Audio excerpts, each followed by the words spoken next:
Hello， 大家好，欢迎来到克克客栈，哈哈哈。今天要跟大家聊聊咱们的哈嘎精神。说到这个哈嘎精神，大家就会想到刻苦耐劳、忠勇刚毅、勤俭负责、团结奋斗。当然还有说到第二名，没人敢说第一名的干劲懂囊、应景精神。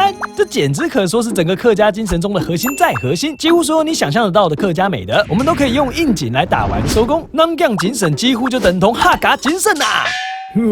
但是你知道吗？在客语里的囊干其实不是句称赞人的话，而是带有贬义骂人的话呀。例如小朋友不听阿公阿嬷的话，硬要跑到溪边去玩水，硬要玩到全身湿哒哒烂泥巴，结果阿公阿嬷气得大骂：永被安囊干！小朋友竟然还不好意思的说：哪有啦，还好。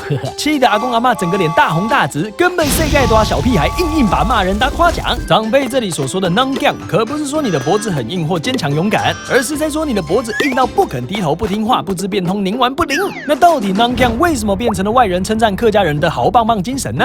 原来这一切都跟社会运动息息相关啊！过去政府的国语文运动，让属于少数族群的客家文化一直处于被推到角落的边缘人物一样的边缘人物，而客家人的语言和文化也边缘的忙着流失再流失。虽然咱们客家人心嘎嘎，但面对好强好厉害的政府，也只能忍气吞声。1988年，客家人终于忍无可忍，不能再忍，为了生活我可以忍，边缘咱们哈嘎文化可不行。一群以《客家风云》杂志为核心的客家知识分子，手牵手组成的客家权益促进会，在12月28日这天冲上街头示威游行，要求客语必须在公开的媒体中出现，这也是著名的还我母语运动。在这场运动中，知识分子在报纸杂志里写了许多关于这场运动的事情，其中囊干经常被拿来代表这个运动的精神，而且解释成不畏强权、勇敢表达反对意见。也因为这个客家意识头抬起来的运动，应景精神从负面直接转到正面，成了新的客家认同。囊干精神也一步两步渐渐等同于哈嘎精神，甚至还冲出客家的框框，成为其他族群也一同使用的好棒棒赞美词。不过除了应景精神以外，大家想到客家人，说好听一点就会联想到勤劳节俭，而不然就变成了小气。许多人对客家人都有类似的刻板印象，为什么会有这种印象呢？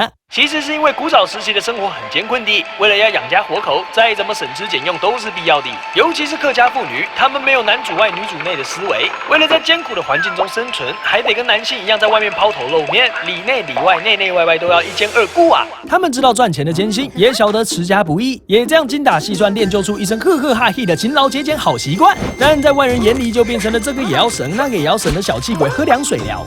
叽里咕啦说这边，我们也稍稍了解了哈嘎精神啦。当然，这个客家精神没有一定包含什么特质。从应景精神的出现，我们也看到随着时代的改变，族群的自我认同也随之飞舞又变化。毕竟文化可不是一成不变的呀。